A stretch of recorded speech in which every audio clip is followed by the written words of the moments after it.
Hi ನಮಸ್ಕಾರ. ನಮ್ಮ ಕಾರ್ಯಕ್ರಮದ ಟೈಟಲ್ನ ನೋಡಿ ಶಾಕ್ ಆಗಬೇಡಿ. ಪೂರ್ತಿ ರಿವ್ಯೂನ ನೋಡಿ ಆಮೇಲೆ ಸಿನಿಮಾನ ನೋಡಿ ನಿಮ್ಮ ಅಭಿಪ್ರಾಯನ ತಿಳಿಸಿ. ಸಿನಿಮಾ ನೋಡಿದವರು ಈಗ ಕಾಮೆಂಟ್ ಬಾಕ್ಸ್ನಲ್ಲಿ ನಿಮ್ಮ ಅಭಿಪ್ರಾಯನ ತಿಳಿಸ್ಬೋದು. ನಾನು ಅಶೋಕ್ ದಾವಣಗೆರೆ. ಈ ವಾರ ನಾನು ನೋಡಿದ ಸಿನಿಮಾ ಬ್ಯಾಂಕ್ ಆಫ್ ಭಾಗ್ಯಲಕ್ಷ್ಮಿ. ನಿರ್ದೇಶನ ಅಭಿಷೇಕ್ ಮಂಜುನಾಥ್. ನಿರ್ಮಾಣ ರಂಗಿತರಂಗ. ಅವನೇ ಶ್ರೀಮನ್ ನಾರಾಯಣ ಖ್ಯಾತಿಯ HK ಪ್ರಕಾಶ್. ಲೀಡ್ ರೋಲ್ನಲ್ಲಿ ದೀಕ್ಷಿತ್ ಶೆಟ್ಟಿ ಮತ್ತು Brinda Acharya. So let start. ನಾವೇನೋ ಅನ್ಕೊಂಡು ಪ್ಲಾನ್ ಮಾಡ್ಕೊಂಡು ಒಂದ್ ಕೆಲ್ಸಕ್ಕೆ ಕೈ ಹಾಕ್ತಿವಿ. ಆದ್ರೆ ನಾವ್ ಅನ್ಕೊಂಡಿರೋ ಪ್ಲಾನ್ ಕೆಲವು ಸಲ ವರ್ಕ್ ಆಗಲ್ಲ. ಸಮ್ ಟೈಮ್ ಸರ್ಪ್ರೈಸ್ ಎಲಿಮೆಂಟ್ ಅನ್ನೋ ತರ ನಾವ್ ಅಂದುಕೊಂಡಿದ್ದಕ್ಕಿಂತ ದೊಡ್ಡದೇನೋ ಕಣ್ಮುಂದೆ ಬಂದಾಗ ನಮ್ಗೆ ಅದನ್ನ ಹೇಗೆ ತಗೋಬೇಕು ಅಂತ ಗೊತ್ತಾಗಲ್ಲ. ಆದ್ರೆ ಆ ಕ್ಷಣ ನಾವು ನಮ್ಮ ಪ್ಲಾನ್ ನ ಕೈ ಬಿಟ್ಟು ಹೊಸದನ್ನ ಅಕ್ಸೆಪ್ಟ್ ಮಾಡ್ಕೊಳ್ಳೋಕೆ ರೆಡಿ ಆಗ್ಲೇಬೇಕಲ್ವಾ? ಈ ಮಾತನ್ನ ಈಗ ಯಾಕೆ ಹೇಳ್ತಿದೀನಿ ಅಂದ್ರೆ, ಬ್ಯಾಂಕ್ ಆಫ್ ಭಾಗ್ಯಲಕ್ಷ್ಮಿ ಸಿನಿಮಾದ ಪ್ಲಾಟ್ ಕೂಡ ಅದೇ. 5 ಜನ, ಅಲ್ಲಲ್ಲ 6 ಜನ. ಓಹ್ ಸೋ ಸಾರಿ, 5 ಜನ. ನಂಗೂ ಸ್ವಲ್ಪ ಕನ್ಫ್ಯೂಸ್ ಆಗೋಯ್ತು. ಹೌದು, 5 ಜನ ಕಳ್ಳರು ಸಣ್ಣ ಪುಟ್ಟ ಕಳ್ಳತನ ಬಿಟ್ಟು ಕೊನೆಯದಾಗಿ ಒಂದು ಬ್ಯಾಂಕ್ ದರೋಡೆ ಮಾಡಿ ಲೈಫ್ನಲ್ಲಿ ಸೆಟ್ಲ್ ಆಗಬೇಕು ಅಂತ ಪ್ಲಾನ್ ಮಾಡ್ಕೋತಾರೆ. ಅದಕ್ಕೆ ಅವರು ಆಯ್ಕೆ ಮಾಡ್ಕೊಳ್ಳೋದು ಹಳ್ಳಿಲಿರೋ ಭಾಗ್ಯಲಕ್ಷ್ಮಿ ಕೋಆಪರೇಟಿವ್ ಬ್ಯಾಂಕ್ನ. 7-8 ಲಕ್ಷ ಸಿಕ್ಕರೆ ಸಾಕು, ಲೈಫ್ ಸೆಟ್ಲ್ ಆಗೋಗುತ್ತೆ ಅಂತ ಹೋದವರಿಗೆ ಸಿಗೋದು ಚಿಲ್ಲರೆ ಕಾಸು. ಅಯ್ಯೋ ಇದೇನು ಹಿಂಗಾಯ್ತಲ್ಲ ಅನ್ನೋ ಹೊತ್ತಿಗೆನೆ ಅವರ ಕಣ್ಮುಂದೆ ಬಿಗ್ಗೆಸ್ಟ್ ಸರ್ಪ್ರೈಸ್ ಎಲಿಮೆಂಟ್ ಓಪನ್ ಆಗುತ್ತೆ. ಎಸ್, ಇದು ಬರೀ ಲೂಟಿ ಕಥೆಯಲ್ಲ, ಅಸಲಿ ಕಥೆ ಬೇರೆನೆ ಇರುತ್ತೆ ಸಿನಿಮಾದಲ್ಲಿ ಅಂತ ನಿರ್ದೇಶಕ ಅಭಿಷೇಕ್ ಮಂಜುನಾಥ್ ಅವರು ನಮ್ಮ ಡೈಲಿ ಮಾಧ್ಯಮದ ಸಂದರ್ಶನದಲ್ಲಿ ಹೇಳ್ಕೊಂಡಿದ್ರು. ಅದೇ ನೋಡಿ ಈ ಸರ್ಪ್ರೈಸ್ ಎಲಿಮೆಂಟ್. ಅಸಲಿಗೆ ಆ ಸರ್ಪ್ರೈಸ್ ಎಲಿಮೆಂಟ್ ಏನು? ಬ್ಯಾಂಕ್ ಒಳಗೆ ಹೋದ ಕಳ್ಳರು ತಗಲಾಕೊಳ್ತಾರ. ಅಕಸ್ಮಾತ್ ತಗಲಾಕೊಂಡ್ರೆ ಆ ಚಕ್ರವ್ಯೂಹದಿಂದ ಅವರು ಹೊರಗೆ ಹೇಗ್ ಬರ್ತಾರೆ, ಹೊರಗೆ ಬಂದ್ರು ಕ್ಲೈಮ್ಯಾಕ್ಸ್ ನಲ್ಲಿ ಏನಾಗತ್ತೆ, ಇದನ್ನೆಲ್ಲ ನೀವು ಸಿನಿಮಾ ನೋಡಿನೇ ತಿಳ್ಕೊಬೇಕು. ಬಟ್ ಒಂದಂತೂ ನಿಜ, ಬ್ಯಾಂಕ್ ಒಳಗೋದ ಕಳ್ಳರಿಗೆ ಹೇಗೆ ಸರ್ಪ್ರೈಸ್ ಎದುರಾಯ್ತೋ ಸಿನಿಮಾ ನೋಡೋಕೆ ಹೋದಂತಹ ನಮಗೂ ಕೂಡ ಸರ್ಪ್ರೈಸ್ ಕಾದಿತ್ತು. ಕೊನೆಗೆ ಇದೆಂತ ತುಕಾಲಿ ಐಡಿಯಾ ಅಂತಾನೂ ಅನಿಸ್ತು. ಅರೆ, ಈ ಮಾತನ್ನ ನಾವು ಹೇಳ್ತಿರೋದಲ್ಲ, ನಿರ್ದೇಶಕ ಅಭಿಷೇಕ್ ಮಂಜುನಾಥ್ ಅವರೇ ಕಥೆಯಲ್ಲಿ ಎಂಡಲ್ಲಿ ಹೇಳ್ತಾರೆ ಇದು ತುಕಾಲಿ ಐಡಿಯಾ ಅಂತ. ಏನದು ತುಕಾಲಿ ಐಡಿಯಾ? ನೀವು ಸಿನಿಮಾ ನೋಡಿದ್ರೆ ನಿಮ್ಗೆ ಗೊತ್ತಾಗತ್ತೆ. ಈಗ ಪಾಸಿಟಿವ್ ಸೈಡ್ ಕಡೆ ಬರೋಣ.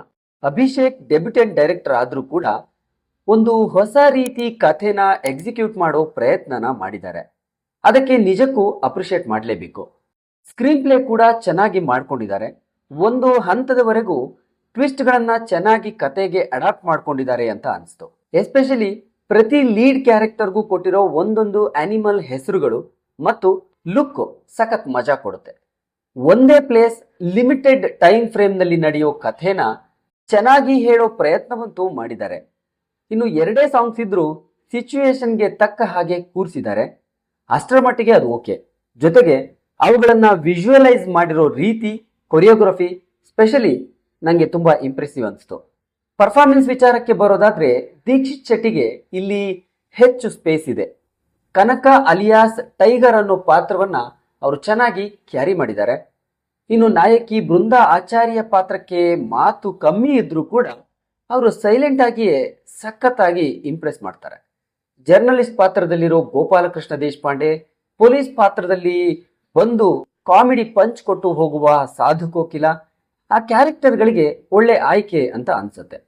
ಇನ್ನು ಫ್ರೆಂಡ್ಸ್ ಕ್ಯಾರೆಕ್ಟರ್ಗಳಲ್ಲಿ ಕಾಣಿಸ್ಕೊಂಡಿರೋ ಕಳ್ಳರ ಗುಂಪಿನ ಕಲಾವಿದರು, ಬ್ಯಾಂಕ್ ಎಂಪ್ಲಾಯೀಸ್ ಮತ್ತು ಕಸ್ಟಮರ್ಸ್, ಈ ಎಲ್ಲ ಪಾತ್ರಗಳಲ್ಲಿರೋ ಕಲಾವಿದರು ಕೂಡ ತಮ್ಮ ತಮ್ಮ ಪಾತ್ರಗಳಿಗೆ ಎಷ್ಟು ಬೇಕೋ ಅಷ್ಟು ಪೊಟೆನ್ಷಿಯಲ್ನ ಹಾಕಿದ್ದಾರೆ.